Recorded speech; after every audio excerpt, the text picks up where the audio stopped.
NaNoWriMo, or National Novel Writing Month, is almost upon us. Teams are getting organized, excitement is building, nerves are escalating, and very, very soon, within a few weeks, or right now, depending on when you're watching this, thousands of people across the world will begin writing a 50,000-word novel from scratch in the month of November. I love NaNoWriMo. I think it's an awesome celebration of the writing process. I've completed it twice myself, and the first time I did it was really pretty significant for me as a writer. It was very early on in my career. It was the first time I had finished a book.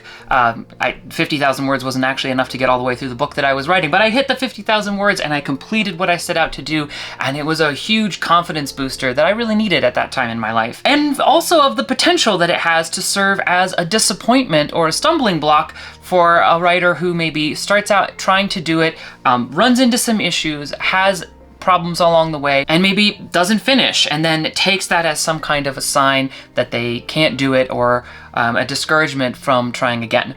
So in this video, I'm going to break down a handful of tips and suggestions for you to both think about how you get prepared, how you approach your writing during the month, what to do when you get stuck, and everything else I can think to cover for you to help you not only win NaNoWriMo, but to have fun along the way, so that whether this is your first time or your fifth time or more, that this NaNoWriMo in 2023 can be a fantastic experience for you to complete a book from scratch this coming month. So let's start off right off the bat with tip number one, which is to start before November 1st. Now, hold on, don't get mad at me. I don't mean start writing your book. That would be cheating. But what I do mean is that you shouldn't wait until November 1 to figure out what you're doing or how you're going to be doing it or how you're going to be approaching the NaNoWriMo process. There's a lot you can do to prepare over these next few weeks before November 1st kicks things off. So let's talk about some of the things that you should do to prepare to win NaNoWriMo. So the first thing you should do, if you haven't already, is measure your output. You need to know approximately how many words do you write in a given period of time on average.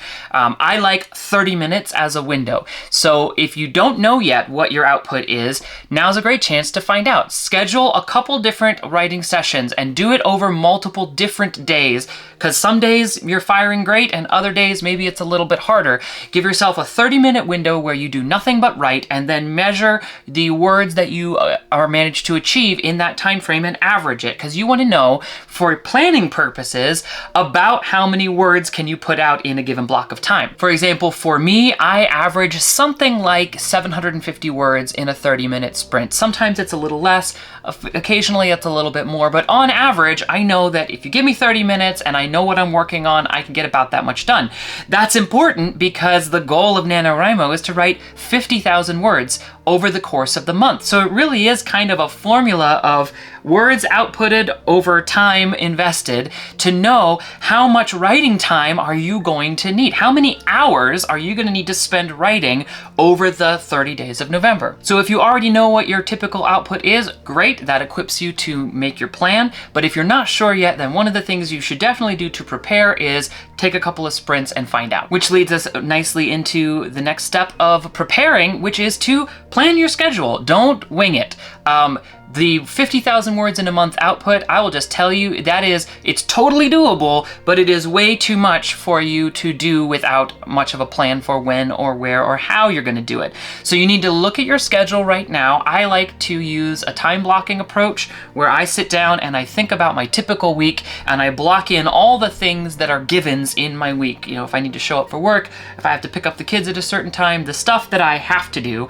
And then from there, that kind of gives me a sense of where are my flexible windows in my week. That may either be a lot, or for you, it may be very little. And then you have to sort of count the cost and decide whether you could afford to wake up a little earlier and maybe go to bed a little earlier. Or if you're more of a night owl, maybe you flip that and you decide to stay up a little later and you can do your writing in the evening. But now is the time to think about when and where you're going to do your writing. And one of the questions that I think is helpful for you to ask and answer, again, if you don't already know this about yourself and your approach to your writing, is whether you function better as a marathon writer or a sprint writer. Do you do better with smaller blocks of writing time spread more consistently throughout your schedule? Some authors work better if they write for 30 minutes every single day, 30 minutes, 30 times, and that's enough for me, or 45 minutes, and I'm gonna do it every day of November. Some people don't work as well that way. You might prefer to block out, let's say, 3 days a week where you're gonna write for 3 hours at a time.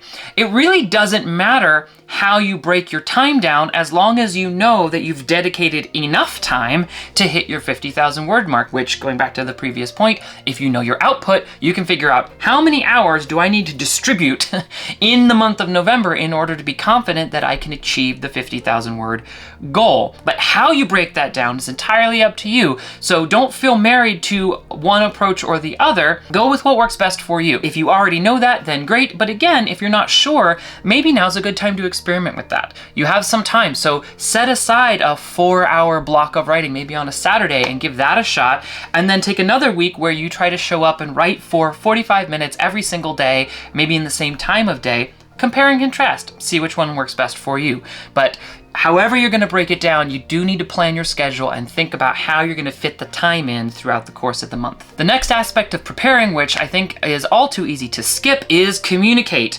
Unless you really do live entirely on your own, you live alone, and you don't really have anyone particularly close in your life, as in someone you're sharing your day-to-day with, whether that's a significant other, roommates, kids, parents, whatever it is. If you have people that you connect with and interact with, certainly that you live with on a daily basis, then you need to communicate with them. Make sure that they know that you're doing NaNoWriMo, talk about, but don't just tell them that you're doing that. This is a good opportunity maybe to tell them why you're doing it, why you're excited about it, especially if this is sort of new for you. Maybe this is might feel a little uncomfortable, but this is because it's a defined thing and sort of an event that you're participating in. You need to make sure that the people in your life know that you're doing it, and as much as possible, communicate with them about expectations. This might mean maybe stepping away from some things for a little while. If you're involved in some stuff or you volunteer a lot or whatever, you might want to consider telling people that you're going to need to miss the meeting for November or whatever the case may be. Evaluate not just your schedule, but also your relational world, and think about the impact that NaNoWriMo would have on your availability to the people in your life, and talk to them about it so that they know what to expect and they're not becoming an unnecessary, unintentional obstacle because they don't know that you're doing it. Maybe they're asking you for things or interrupting you or making it hard for you to stick with the schedule that you've set for yourself. So once you know what your schedule is, be sure you communicate about it. And the final thing you want to do to prepare is do spend a little bit of time thinking about the story you're going to write. Now, whether you are more of a planner or more of a discovery writer will have a big impact on the way that you approach writing. If you're very, very new to this and you haven't really done a book before, then maybe you don't know where you fall on that spectrum. But whatever the case, even if you are 100% just totally wing it, write it by the seat of my pants discovery writer, I still think that given the pace and speed that you're going to need to hit to accomplish the 50,000 words, it is worth spending a little bit of time now before you start thinking about your story. Some very basic fundamental things like maybe a key character, the protagonist, maybe a plot element, maybe a little bit about the setting. James Scott Bell, one of the authors who I have learned a ton from, and his books are fantastic, he advocates for what he calls signpost scenes, where you think about what is the disturbance, like the moment when the things change at the beginning of the story. What is the end? Like, think about your ending now. Maybe do some brainstorming about where you might want to end your story, or a fun, cool payoff scene that happens at the end. And then he likes to talk about the mirror moment, which is the beginning of the book, which is a moment when the protagonist has to really wrestle with what has happened in the story so far, kind of take stock and either look at themselves in the mirror, which is why he calls it that, and think about who they are and how they're going to have to change or grow in some way, maybe realize what's in front of them, or the moment when they realize how high the stakes have gotten and that, sort of death is on the line or something like that. What's a moment in the middle? And even just something that simple, just having somewhere to begin, something in the middle to start writing towards, and then something in the end to start writing towards, even that much clarity can be really helpful, because it gives you a point of orientation when you're working it out to write towards. If you like to do more involved outlining than that, go for it. But at the very least, I think it is helpful to do some thinking about the story you're going to write, because it's hard to write quickly if you're staring at the screen trying to figure out who your character even is and what's going on, or what they care about or what they're about to do. So a little bit of context, a little bit of orientation, even if you're more of a discovery writer, can be helpful just to make sure that you're able to keep on writing. So with some of those preparation items out of the way, let's now also talk about your posture and approach to the process. I think one of the most important things to winning NaNoWriMo is to constantly keep your mindset in check that this is like the ultimate drafting mode of writing. I would highly encourage you, as much as possible, to totally put out of your head the thought of anyone reading this.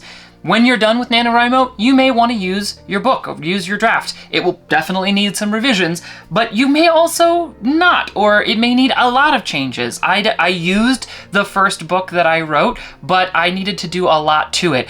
And the more you obsess as you're writing about, if you think about someone else reading it, it's going to make it harder and harder for you to write at the speed and fluidity that you want to be writing at. So really push yourself to get into the ultimate drafting mode and think about the freedom that that opens up for you to write kind of bad pages. Like, it doesn't matter if the dialogue is hokey. It doesn't matter if the description is too flowery. It doesn't matter if the plot is a bit unclear, because this is a draft. And the whole goal, the way you win NaNoWriMo, is you write your 50,000 words. They don't have to all be amazing words, but they do need to be on the page. So give yourself that, the benefit of that posture. And if you need to do maybe some journaling or some mental work beforehand, now's a good time to do that. Also, really important to know your why. Why are you doing this? And that could just be as simple as, like I said, I want to have the confidence of knowing that I've finished something. It could be that NaNoWriMo is a great opportunity for you to output more and do more writing than you normally do, because the community is awesome and you actually do get to connect with and can interact with and meet other people. Like, a lot of areas do NaNoWriMo meetups, so do some research, especially if you live in a city. I guarantee you there's one in your area. You might want to find that and go meet some people. But think about your why, because there will be moments where it's like, oh my gosh, why am I doing this? It's hard, I don't want to do it. And you want to be able to come back and refer to your vision for why you chose to do it, so that can kind of sustain you through some of the dips and low points along the way when it gets tough. And lastly, have fun. Really, really do try to have fun in the process. I know it can be challenging, and there are, again, certainly days that are harder than others, but as much as possible, remind yourself this is for you, it's for fun. It doesn't have to be perfect. You're not trying to win, a Pulitzer or the Nebula Award or something like that with this draft. You're just gonna have fun writing a lot and getting a story out in a really short frame of time than maybe you otherwise would, and that can be a fun process, especially if you commit yourself to trying to have fun with it as much as possible along the way. So now that we've talked a little bit about your posture and approach, let's dig into, when you're writing, what are some things that you can do as you're writing to help you succeed at NaNoWriMo? So the first kind of does relate back to the posture, which is to make sure when you sit down to write that you're only writing for yourself. You're not writing for the sense of someone else reading it, and getting yourself into that headspace will even help the way that you approach what you write on the page. Allow yourself to write fast. When you write fast, you typically write messy, and sometimes that can feel uncomfortable, but in this case, it's great, because messy and fast is words that are done.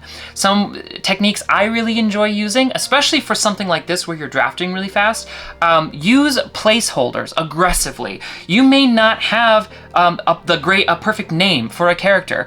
That's fine. A lot of times, if I don't have a name yet for something I'm drafting quickly, every time I try to name them, I'll just put a title for them in brackets and caps. So as I'm writing, it might just be like da da da da, and their name is Grandma. I don't have her name yet. Okay, fine, just Grandma. Put that there and keep writing. Don't stop and feel like you have to wait until you've come up with the perfect name for the grandma. Just put a placeholder there. This also works great for sections of scenes, maybe sections of dialogue, or especially transitions between locations where you're not 100% sure and you might be tempted to stall out. I switch to all caps and I'll write a quick placeholder summary, like, main character says something very witty and clever. Sometimes it's hard to come up with things that are very witty and clever on the spot, but she snaps back with something very witty and clever.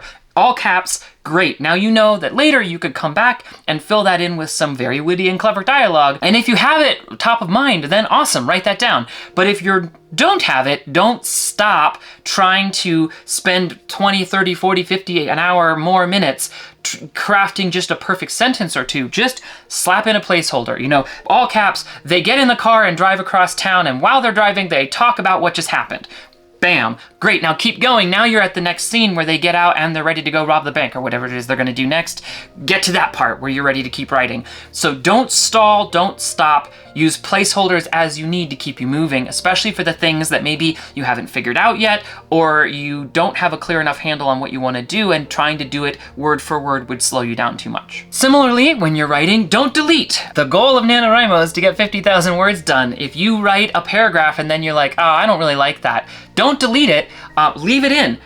You can separate out your paragraph with some white space, and like maybe you think it's dumb, don't delete it, just hop down to a new section. And sometimes I will write a section twice or 3 times, because again, it's a draft, that's fine. If you think of like, oh, I wrote this and I don't love it, do not waste your time and the time that you already spent writing it by deleting it. Just hop down and maybe write it over again. Maybe you're not sure how you want the scene to play out. Well, why not write the scene twice? Why don't you write it once where she does decide to go through the door, and then you write it a second time where she refuses to go through the door. If you're not sure which approach to take for the plot or whatever, write it twice, see which one you like, then go from there. All of that is beneficial. It will help you to get your story done, and most importantly, it will keep you writing, and it will keep you feeling like you're making progress, because you are making progress, rather than second guessing yourself and going back and deleting stuff you've already written, which is kind of a waste. So when you're in your ultimate drafting mode for NaNoWriMo, don't delete, and if you have to, write it twice or 3 times even, and use all those words as, hey, progress towards the goal. So finally, let's talk a little bit about what to do if you find yourself getting off track. That can happen for a variety of reasons. Maybe you start NaNoWriMo and then you get sick, or maybe something comes up at work that really takes up a lot of time and energy, or maybe you have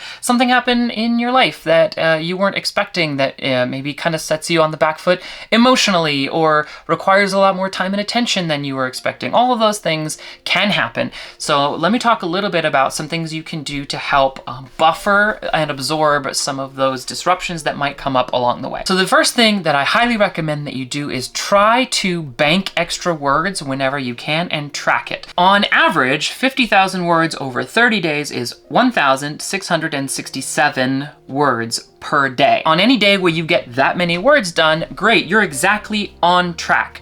But I would highly recommend that you either set your daily goal to be higher than that, maybe 1,800 words, or that you, whenever possible, maybe that's your target, but look for windows where you can write, 20 words, 50 words, 130 words, write for 5 minutes, write for 10 minutes in small snatches, and count those words.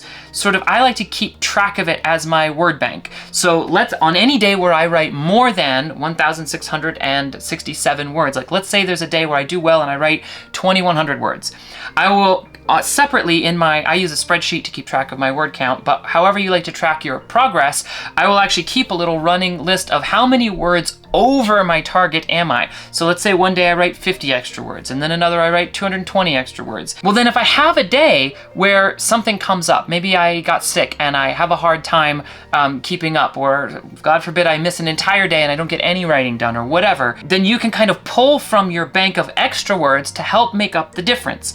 This is especially helpful towards the beginning of the process.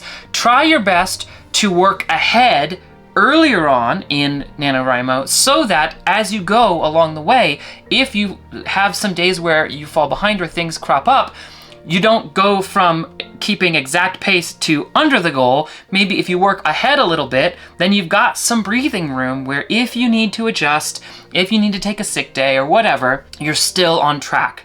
overall towards your goal. Another thing that I think is really important to think about when it comes to keeping on track, or what to do if you start to fall behind, is to never underestimate the value of every single word that you write. Even if you don't think you can do a full 1,600 or 1,700 words that day, even if you normally get an hour plus writing session and then that gets interrupted and you don't get it, well, don't do 0.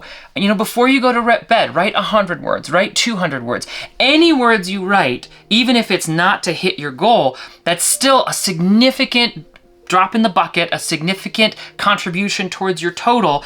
And the difference between a day where you write, let's say half, you write 400 or 800 words instead of 16, well, yeah, maybe you didn't hit the goal you were looking for, but that's still a lot more progress than 0. So if you know that you're falling behind or you're gonna miss a day, don't give up and look for the opportunity to get some words, any words written, and then celebrate that as a win, because whatever you write on a day where you would have done 0 is 100% more than 0. It's a lot more, and that's beneficial both for, yes, the progress towards your output, but also for your mindset and your posture. Showing up for what you can do is a big statement and a posture change that shows that you're serious about your project, and it will really, really, really help and make the difference. So even if you can't hit your target for the day, or you find that you're missing something, dust yourself back up, take a deep breath, find any windows that you can to get any writing that you can done, and then come back the next day fresh and encouraged and hit your target the next day. The last thing I want to encourage you to think about as that relates to sort of keeping on track or what to do if you start falling behind is to plan ahead and plan some specific, what I think of them as catch-up sprints.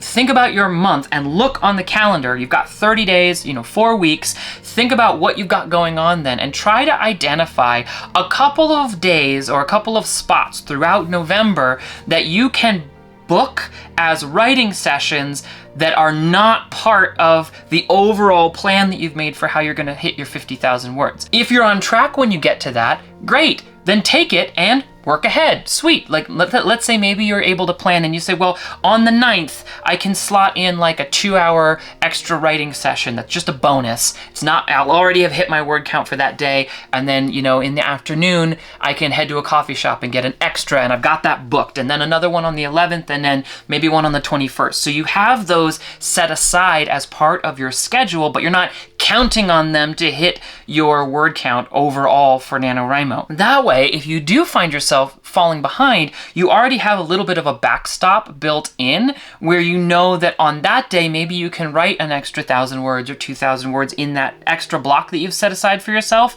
and do a little bit of catching up. Or in the best case scenario, you're already on track, and so those sessions allow you to work ahead a little bit and make some extra progress so that later, if something comes up and you need to have a half writing day or you miss a day, you've banked some extra words in those sessions. So think about, as you're doing your schedule, don't plan the bare minimum time that you'll need, assuming that everything will go perfectly.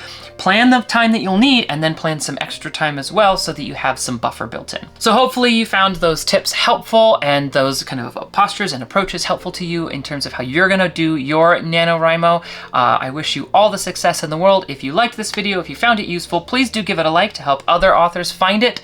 Maybe share it with some friends of yours who are also planning to do NaNoWriMo with you, and I would encourage you to subscribe to the Story Castle channel for more deep dives and discussions of writing craft and your favorite books and movies every week.